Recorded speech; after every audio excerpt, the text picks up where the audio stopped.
সম্মানিত সুধী, দেখতেই পাচ্ছেন মা জননীকে। মা জননী এসেছে কেন বলো, কি হয়েছে তোমার? কি হয়েছে নাকে? পলি, নাকে পলি। এই গ্রামে এই এই যে ব্যারামটা, এটা অলরেডি ছড়াই গেছে। মানে এটা হইলো একটা ব্যারাম, মানুষের ভুল বোঝাবুঝি সার যে নাকে পলি হয়েছে দেখলেই। নাকে কিছুই হয় না, নাকে গ্ল্যান্ড বৃদ্ধি, তাই নাকে শ্বাস করতে কষ্ট হয়।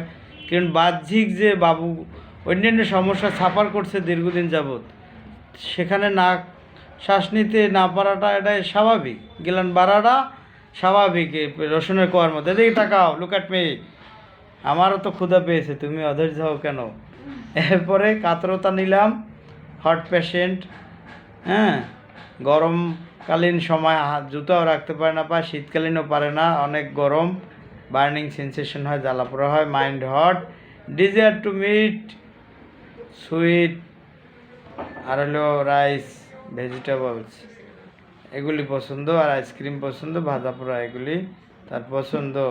অ্যাগ্রাভেশন হলো ব্রেড, ফিশ, সল্ট আর তেল চর্বি, হ্যাঁ, মিল্ক, এগ, দুধ ডিম খেলে একদম অ্যাটাক করে গ্যাসে তারে, কারণ মাঝে গ্যাস্ট্রিক আলসার সাফার করে, বুঝছেন? তার ফরাস অলরেডি বাবু পেয়ে গেছে। কারণ বাবু, তুমিও কি ছোটোবেলা থেকে গ্যাসের ড্রপ খাচ্ছ? গ্যাসের ওষুধ খাচ্ছ তুমি? ফিনিক্স খাচ্ছে, কারণ ওই যে শিশু বিশেষজ্ঞর মাথায় বড় বড় জ্বর থাকে, তারা ছোটোবেলায় ধরাই দেয় গ্যাসের ড্রপ, চলতেই থাকে। গার্ডিয়ান মনে করে আলাতুল চলবে, আলাতুল আলাতুল, সে বড় হইলে বাঁচবে কি না তার গ্যারান্টি কিন্তু সে দিবি না। বড় হইলে এই ইন্টেলিজেন্ট গার্ল এ কি ভালোভাবে ডক্টর হবে না, ভালো সুচিকিৎসা একজন চিকিৎসক হবে, কি হবে তার সিকিউরিটি কেউ দিবে না। কিন্তু গ্যাসের ওষুধের সিকিউরিটি সবাই দিবে, যে আলাতুল গ্যাসের ওষুধ চলবে নাও। নো, আজকে থেকে আর কোনো গ্যাসের ওষুধ চলবে না। টোটাল সিমটম নিয়ে একটি ওষুধ দিলেই তাতেই আশা করি ভালো রেজাল্ট সৃষ্টিকর্তা দিবে আমাদের। এই জন্য ভিডিওগুলি নেওয়া, মানুষকে শুধরানোর জন্য। আর বাবু যে সঠিক চিকিৎসা হলো কি না, কলকাতার গুরুজি ডাক্তার রবীন্দ্র বর্মন স্যার সহ আমরা যারা গুরু ভাই বোনরা আছি দুই ভারত বাংলায়, তারাও দেখবে। এরপরে বাবু কি পছন্দ করে? আইস পছন্দ করে, ভাজা পোড়া, আর তো সুইটাই ছেলে, সুইট সল্ট এগুলি বললাম না, সরি, অপছন্দ তার ব্রেড, ফিশ, সল্ট ও চর্বি জাতীয় এবং মিল্ক, এগ, হ্যাঁ, এগুলি অপছন্দ। এবং গ্যাস্ট্রিক আলসার ছাপার করে, সেই থেকে বাবুটা ওষুধ খায়। আর অ্যাগ্রাভেট হলো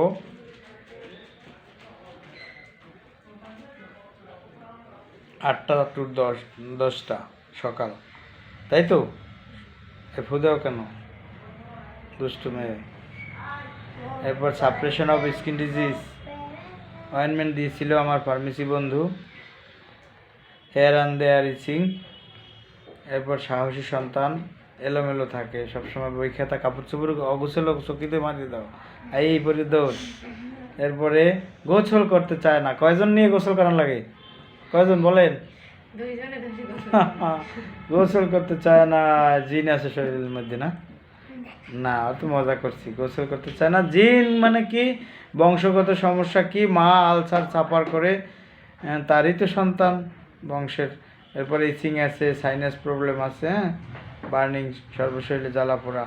কারণ গ্যাস্ট্রেজিয়ান যখন আলসার হয়ে যায়, হ্যাঁ, অ্যাবসেস হয়ে যায়, ইনফেকশন হয়, তখন ওই অ্যাসিডটা তো উপরের দিকে উগ্রগামী হবেই, তখন ওইটা ব্লাডে সম্পৃক্ত হয়ে ইনজেকশন দেওয়া লাগে, না আলসারে জ্বালা পোড়া, সর্বশরীর নাচানাচি করে, হ্যাঁ। এরপরে অ্যাপেটাইট, ক্ষুধা নেই, থাসলেস, স্টুল ইরেগুলার, 2-3 দিন পরও হয়, ইউরিন মানে ইজি হয়, ওই ইউরিন তো বের হয়, টোটাল অর্গান চুষে, কারণ ব্লাড তো স্যাকবেই, কিডনি, ইউরিন তো বের হতেই হবে। এখন যাতে ইজি হয় তাই পানিটাও যেন একটু বেশি করে বাড়িয়ে দেওয়া হয়, পানিটা খায়। আর টোটাল অর্গান মিলিয়ে বন্ধুরা এসপি অন পিল দিলাম, এসপি অন পিল। তো ভালো থাকবেন, সকলের জন্য শুভকামনা রইল।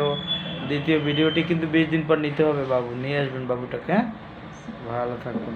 আর তখন এই যে নশা, এরও পরবর্তীতে দেখবো না, আগে মামনি আমার ভালো হোক, তাই তো? ধন্যবাদ।